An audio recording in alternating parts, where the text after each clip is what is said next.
Hi everybody, I'm so excited to have this second episode of the WAN Network Show, the brand new Semtech podcast featuring LoRaWAN public operators all over the world. You know what? The first episode was a compelling one, but this one might be better. We don't know, let's see. So today we are featuring Everynet in Spain. Everynet is a LoRaWAN public operator that is not only in Spain, but we will see later. Today we welcome and we are honored to welcome Manuel Maese. He is the Director of Business Development at Everynet Spain. And Antonio, hello Manuel, how are you? Good, very good, very good. Very nice to be here. And Antonio Terlizzi, that is the Global Head of Sale at Everynet. Sir, Antonio, how do you feel? Good, Remy. And thank you for the warm welcome. So first, I will let you guys introduce yourself and your company before we deep dive into your very interesting project in Spain. So maybe Manuel, you want to start? Sure. So I'm Manuel Maese. I'm the Director of Business Development for Everynet in Spain. And I just joined the company a year ago. And we are busy expanding the coverage of our network and getting clients and partners in the network. Cool. And Antonio, I will let you introduce yourself and also introduce Everynet, right? Yeah, sure. So first of all, Remy, thank you for inviting us to this podcast. And let me first of all congratulate with you because this is another exciting activity that you are putting on top of many other activities that you are running and you are running the past years. And I really, really hope that telling these great stories will, emphasize more and more how the LoRaWAN ecosystem is growing, both in terms of footprint and also connected devices. So as you said before, my name is Antonio Terlizzi and I'm VP of Sales in Everynet. I joined the company 5 years ago and my God, many things has happened since then. And today Everynet is probably the largest carrier-grade network neutral host LoRaWAN network provider. We have national rollouts in 3 different continents, but we're going to talk about our global presence in a bit.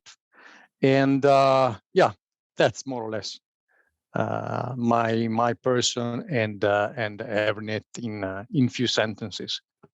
Thank you, Antonio. So you know that the audience couldn't wait more to know more about Manuel. What type of network are you deploying in Spain?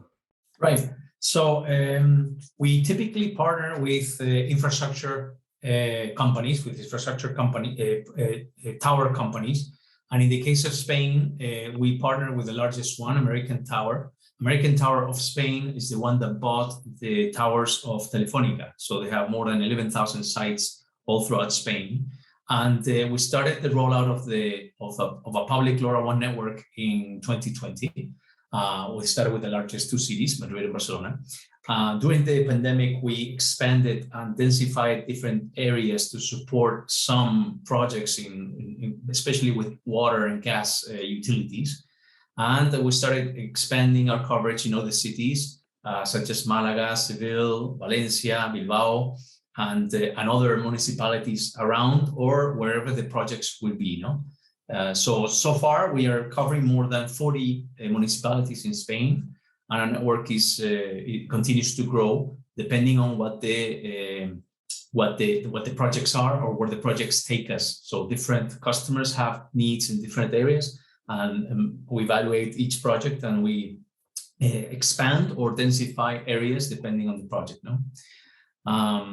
So for us, the real big difference and advantage is that the partnership with American Tower, through which we can go and cover projects all over Spain, all over the peninsula and the islands, and we can really reach them in a very fast fashion. Okay, clear. So, Antonio, we've discussed the strategy for years. You know that I'm obsessed what I call the unique competitive value on the market. It's kind of creating a niche, but for you, it's a big niche that you created with your specificities in terms of business model. So how are you unique, Antonio, in terms of LoRaWAN operators? Yeah, so we tested this approach back in 2018 when we launched the first network in Brazil with American Tower. And our business model is neutral host. So in other terms, what we do in Everynet, we provide a wide and dense network coverage, and we allow third parties to become what we call a LoRaWAN network operator. So they can come in and act really literally as a service provider, so they can be more focused in deploying their products and their solutions, while we at Everynet, we take care of the hustle of investing in building up a network and especially maintaining it through a 24/7 network operations center. And you cannot imagine how difficult it is not only building a network, but especially maintaining it with the carrier-grade SLAs and KPIs coming from a different customer. So, in all a sense, what we do, we sell coverage and connectivity at zero capex and at very reduced OpEx. And moreover, Everynet offers the global reach globally, as we will discuss later on. Okay. Manuel, what type of customers, what type of use case do you enable on this network? Right. So as Antonio just mentioned, we are a neutral host carrier. And so we work through resellers or LoRa operators that sell the LoRa solutions to the customer, some MNOs as well, or some system integrators or solution providers, basically. So we provide them with our radio coverage, but also our expertise in different projects and global competence to support all of their IoT projects, right? So the largest clients for those system integrators or resellers and such are coming from the water and gas utilities, which we can support thanks to the wide and dense coverage. You know, they require quite some deep indoor coverage that we're able to provide with LoRaWAN. And there's also a large number of projects coming up from the municipalities on all sorts of smart city projects like waste management, smart parking, street lights, smart irrigation, air quality or pollution measurements. Those sort of projects are also coming through. So it's a Manuel, it's a very good illustration of what LoRaWAN has been building from the ground up. It's not a surprise what you are saying today. It's that I guess that LoRaWAN has been built to foster business model innovation, right? So you have any type of customer. It can be an enterprise. It can be an operator. It can be a smart city. Exactly. And the connectivity, the coverage is the first step or the first building block for that creation of different business models. Yes. Okay. And I also see that you are very successful in utilities. So it's all about LoRaWAN behind. Maybe Antonio, how LoRaWAN made you successful or is making you successful? Because the life is not the end of the project. It's just the beginning. As you expand, moving forward, Antonio, how LoRaWAN is probably a technology that accelerates your growth? Yeah.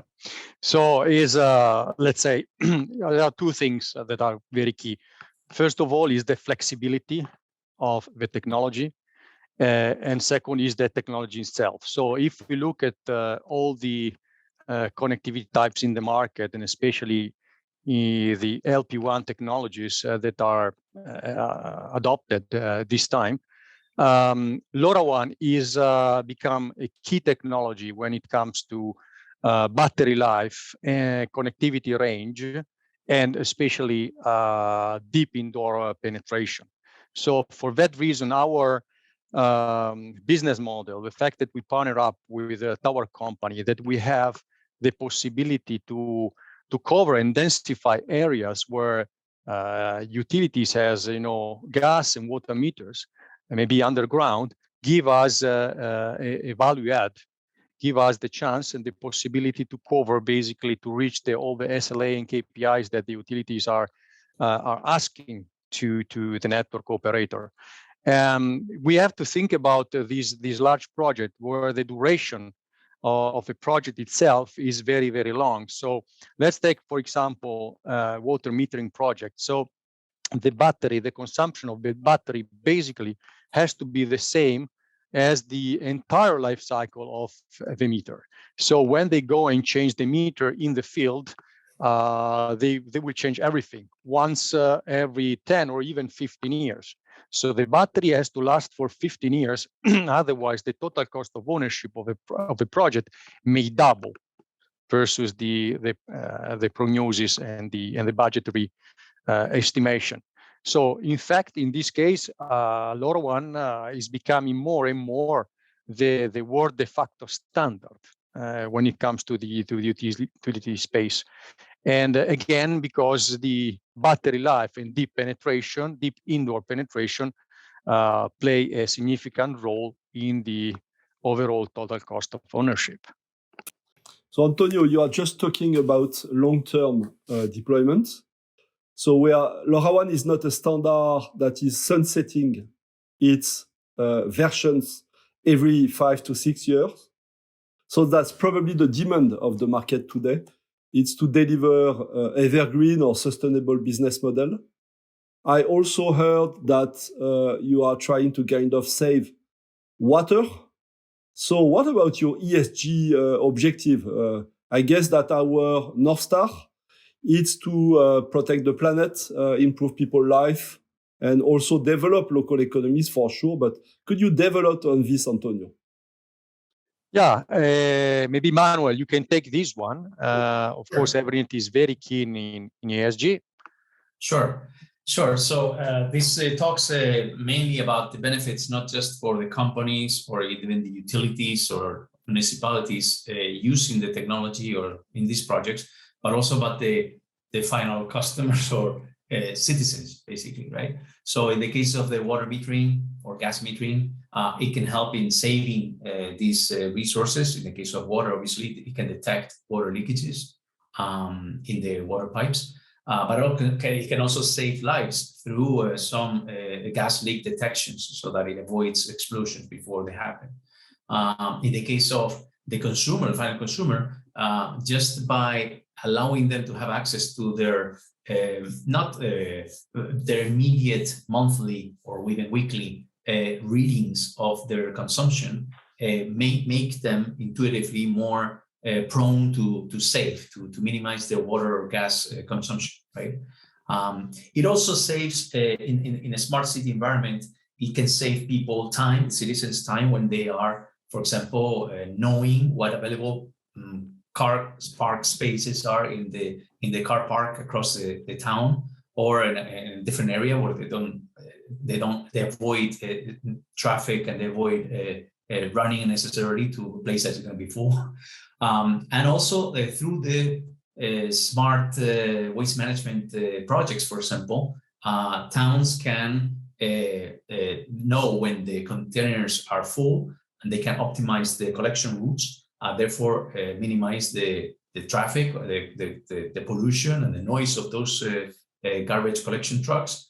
And so there are many, I would say, citizen and social benefits to the application of this technology. Cool. So you know that on the LP1 market, people talk about let's say, radio access network complementarity. Maybe Antonio, what do you think about this complementarity between 4G, 5G, and LoRaWAN today? That some people are trying to put us into competition, but we see that not every technology can fit all use cases. So what do you think about that? Yeah, this is a very good point. And let me go back maybe 20 years, beginning of the year 2000, when we were first seeing new radio technologies coming in space, short-range technologies such as Wi-Fi and Bluetooth. If you remember, I remember still well because I started at the late 90s working for large telecommunication companies. And at that time, we were debating about Wi-Fi and Bluetooth. So they were insisting on the same radio spectrum, 2.4 gigahertz, more or less providing the same kind of service. So everybody was thinking, okay, one will cannibalize the other. In reality, as of now, as of today, in year 2022, both chipsets still are in my and your mobile phone. And it happened in the last 20 years, the same. So there are billions of chipset, Wi-Fi chipset and Bluetooth chipset that are sold inside the same product. Why? Simply because these two technologies are really complementary, because one, Wi-Fi brings, high data throughput and where we don't really care too much about battery life, while Bluetooth instead is providing you with, let's say, a smaller data throughput, but a longer battery life. This is the same for, the complementary between 4G, 5G technologies and LoRaWAN. So as you said before, there is no one technology that fits all. In reality, what is driven the technology's choice is the use case. So we have to look at the use case and decide which is the best technology that can fit.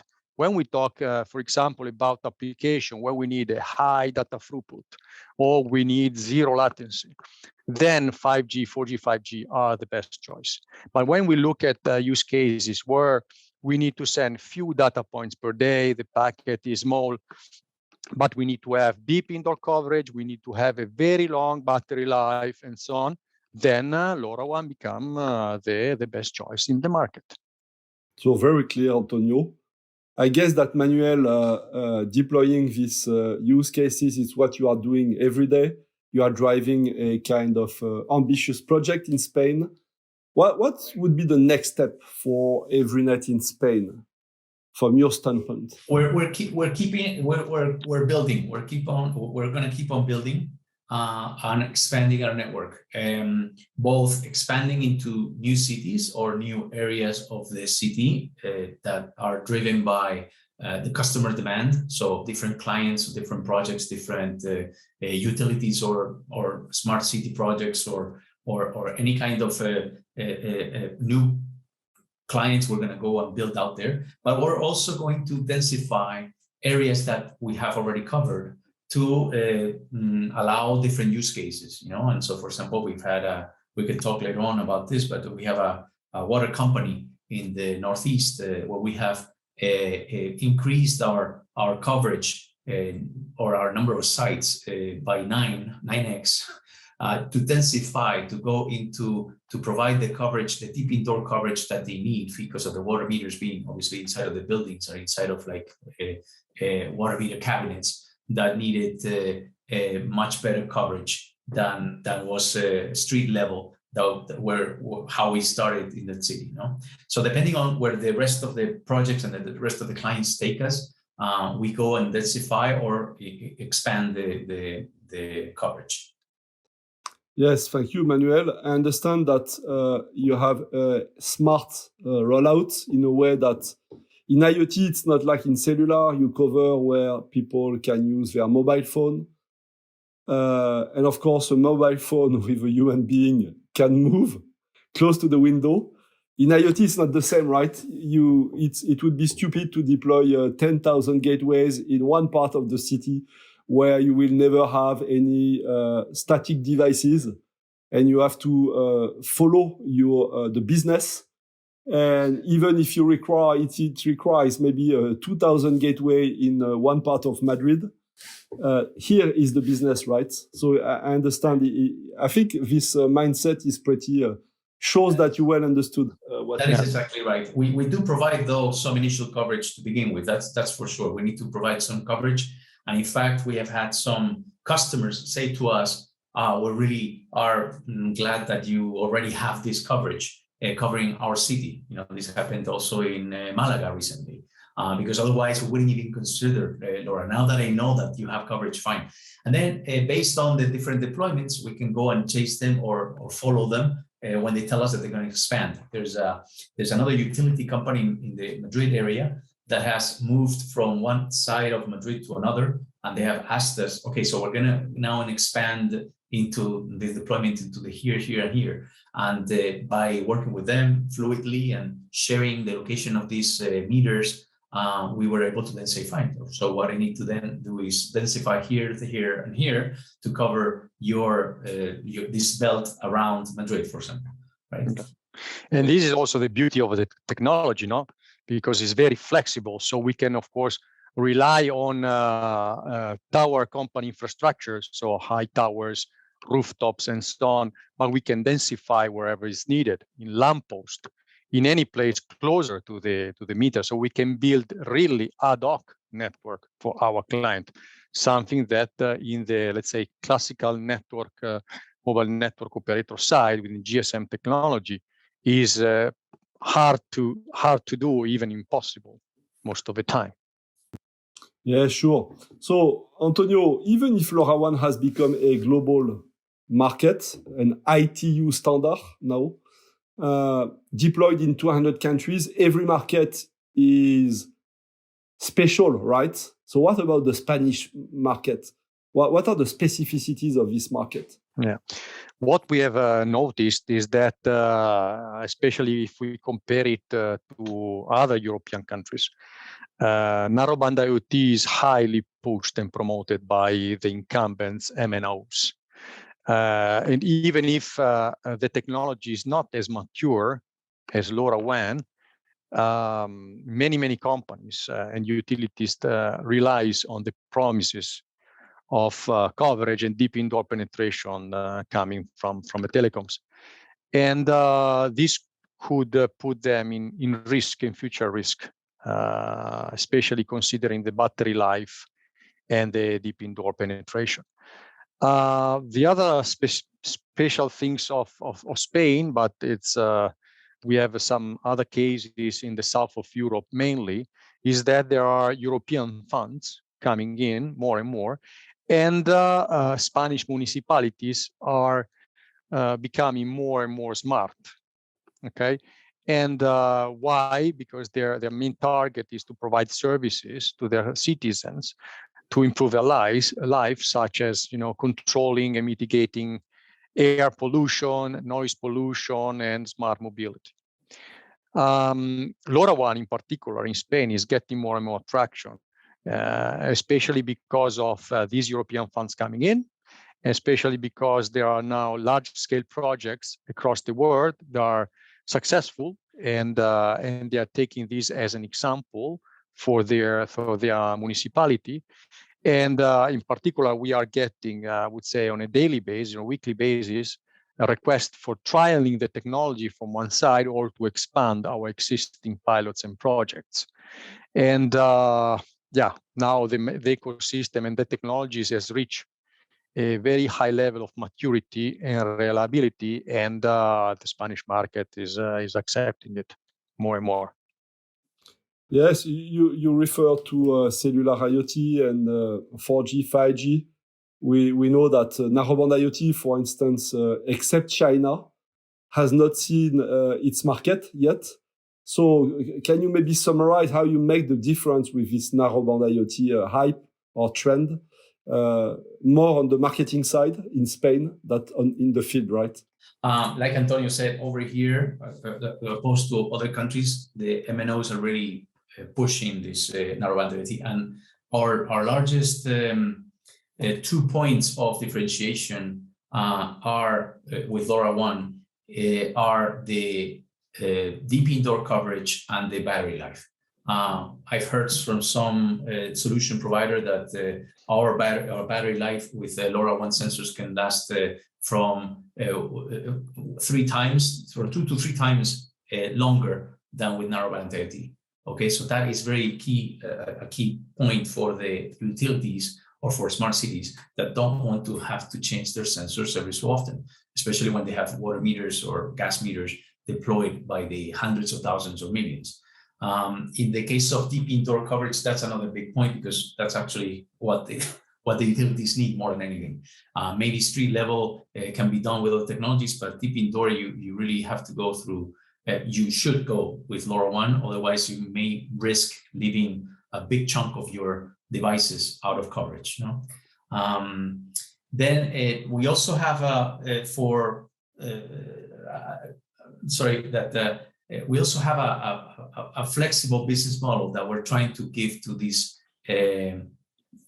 clients, which is we can work on a OpEx only model, so they don't have to invest anything on the connectivity, on the infrastructure, on the radio. That's what we do, plus the network server and everything that we can provide, and we can make sure that all of the devices are within coverage, so that they don't need to go and look for alternative technologies. That's number one.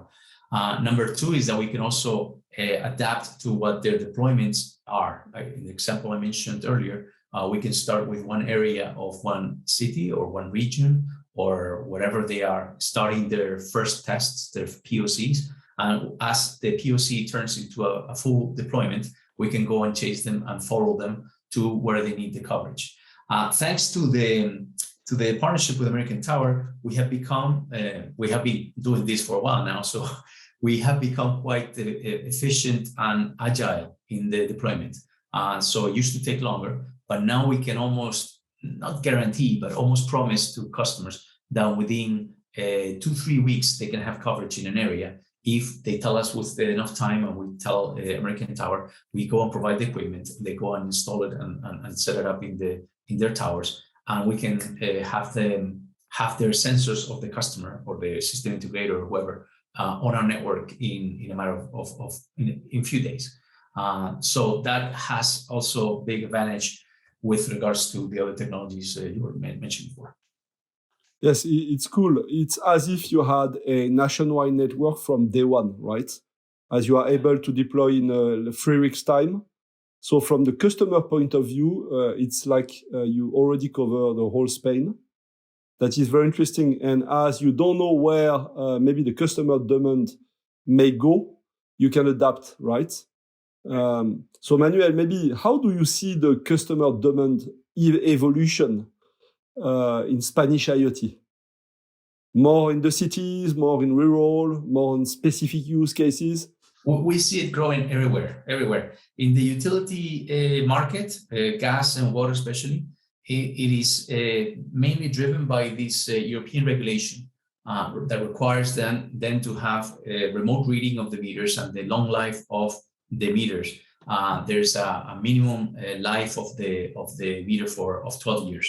So the battery consumption is a big decision factor for the utilities. In the case of municipalities, as Antonio mentioned earlier, there's a lot of European funds coming in now, to many countries, but especially in Spain, for funding digitalization and sustainability projects. And so all types of municipalities, big and small, are applying for and getting funds to go and improve the different projects to improve the quality of life of their citizens. They can do smart street lights, they can do centralized monitoring of all of the air quality and traffic condition sensors, smart parking, smart waste management, etc. And so that is also fueling a lot of growth in this market. And those are the two vectors I see growing the market the most. Of course, there's industrial, there's enterprise projects coming in as well, but those were already coming in, and there were not as many as to move the needle. What's going to move the needle a lot is the utilities and the smart cities. Yeah, it's very clear. Antonio, you are not just in Spain, and I cannot follow you. You are too fast. You opened the US last year. So in how many countries are you today? Yeah, right now we are in 10 countries in 3 different continents.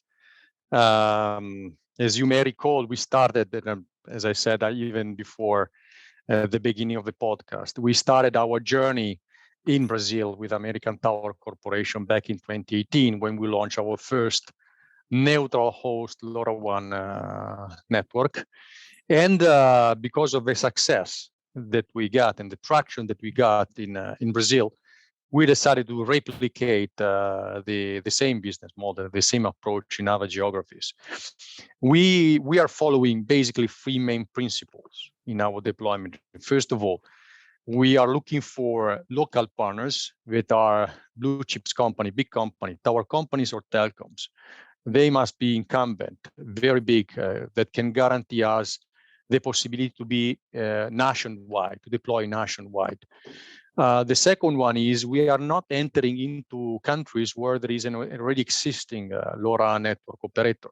The radio spectrum is a very important resource. If so, duplicate or triplicate a LoRaWAN network is not really helping, the success of an use case.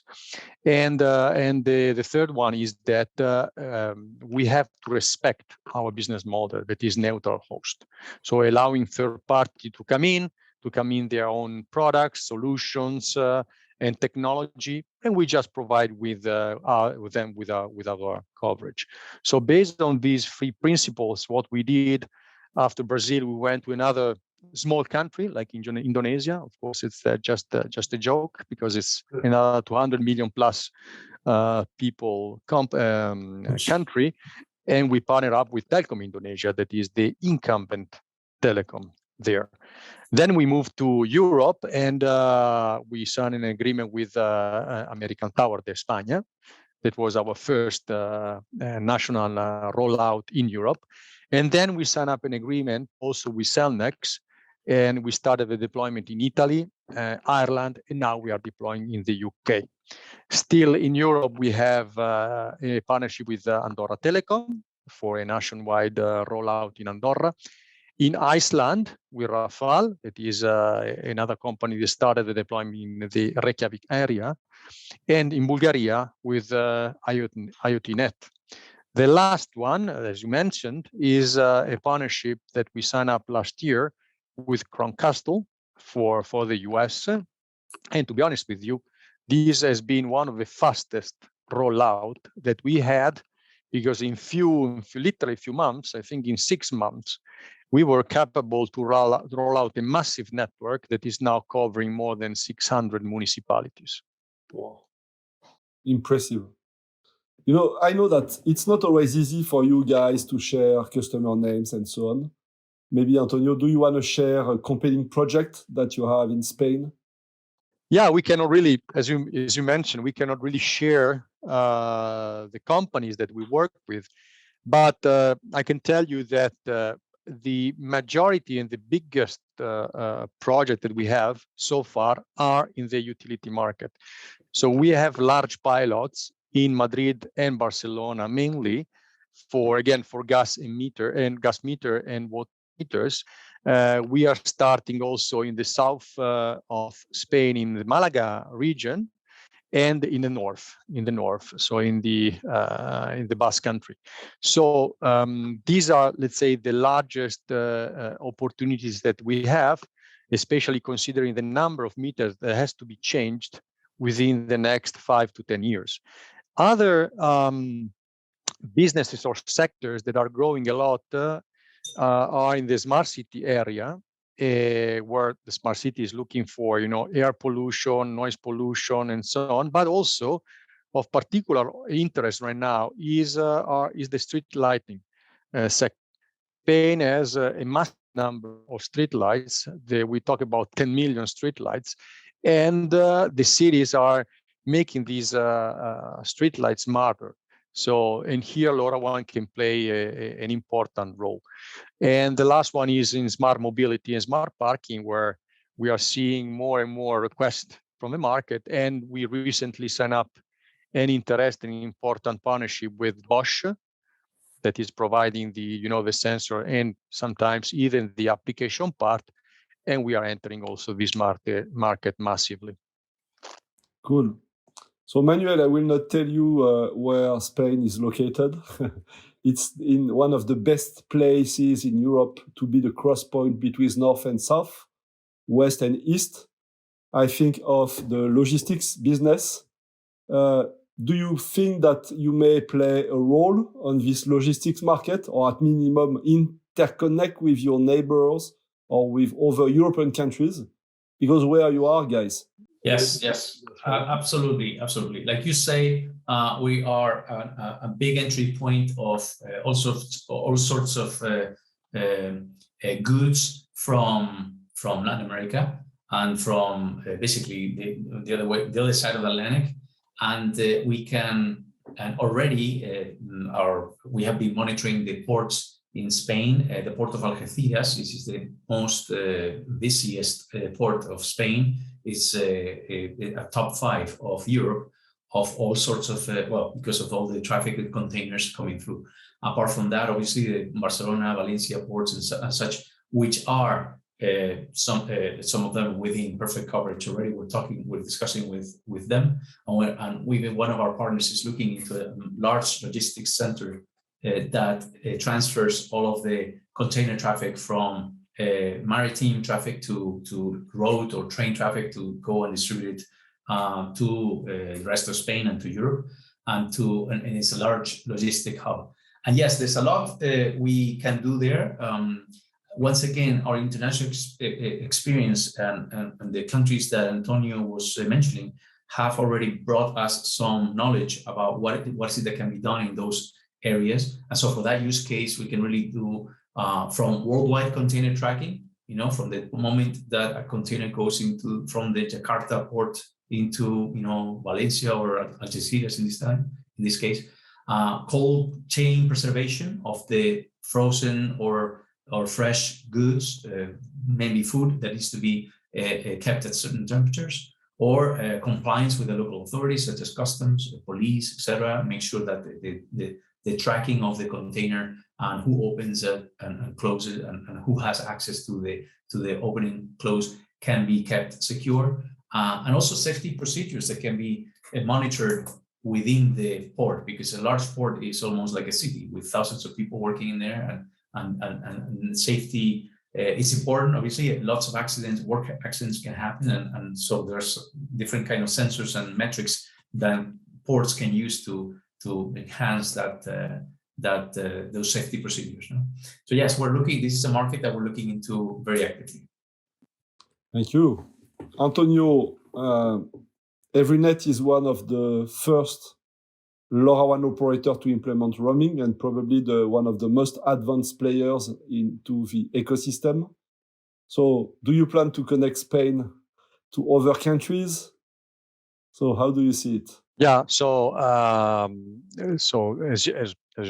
as you know, we have run through this roaming process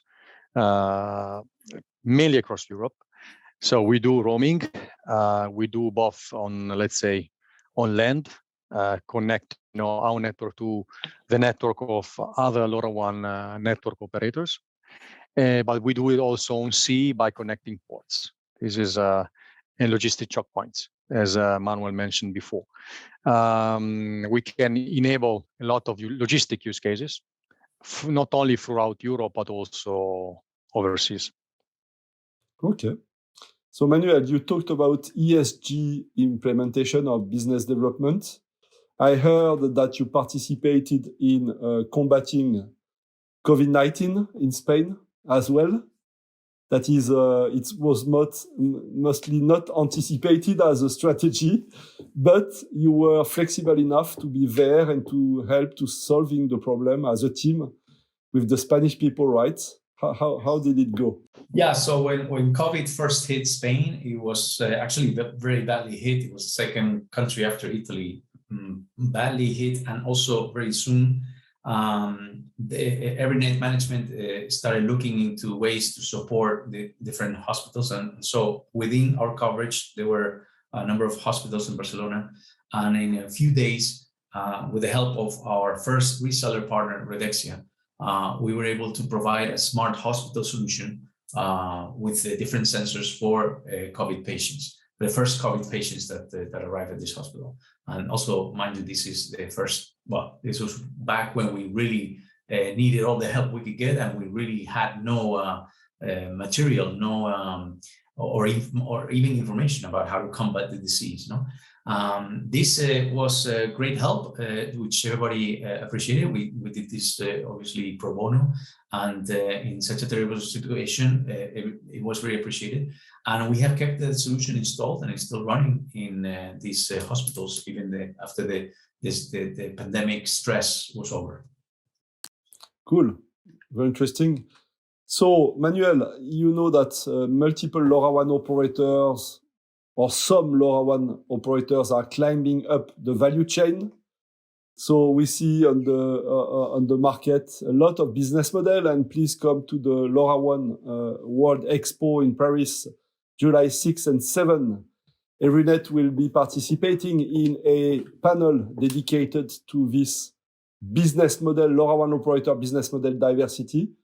How do you stand regarding this, let's say, business model options? So in terms of value prop, we're focusing obviously on the physical radio coverage, right? That's the very basic layer to provide the connectivity to the devices and sensors. And then we forward every data packet to either the customer application or the customer platform, their dashboard, etc., using our own network server, or the LoRa network server of the customer or the vendor or the system integrator that is then responsible for relaying it to the application layer. No, this is our value proposition. We also, thanks to our experience in other countries, thanks to our experience in different verticals, we can provide to the different IoT projects that we start. Even if it's the first time we do it, for example, in Spain, we have experience in other places. And so we can bring to different projects the expertise, the experience in other countries, what worked, what didn't, what are the best practices in the rollout, okay? And also we can make the connection with some tried and tested, reliable vendors of devices and sensors. We can leverage our partner ecosystem to go and introduce them to different projects in the world, but also to bring them to the client that in a specific place in Spain is looking for a solution that solves their problem. So how do you see... Just one thing, Remy, just to emphasize what Manu was saying, is the flexibility of our business model and architecture, actually. We say, bring your own network server. This is one thing that is very important. So we can enable the network server of any third party or through roaming, through the classical roaming architecture that is now becoming standard, is a standard in the LoRaWAN world. But actually, we can feed directly through our radio access networks. So we say, come, be our partner with your own application devices, but come in and bring your own network server. In fact, we have partner up with a large network server provider that can connect, enjoy the coverage that we provide in all the different countries in the world. Do you have an idea of where this business model evolution goes? I know it's a tricky question, right? Yeah, it's a tricky question. So first of all, as I mentioned, we are experiencing how this approach of being neutral host is winning, because it's a matter of of partnershiping and collaboration.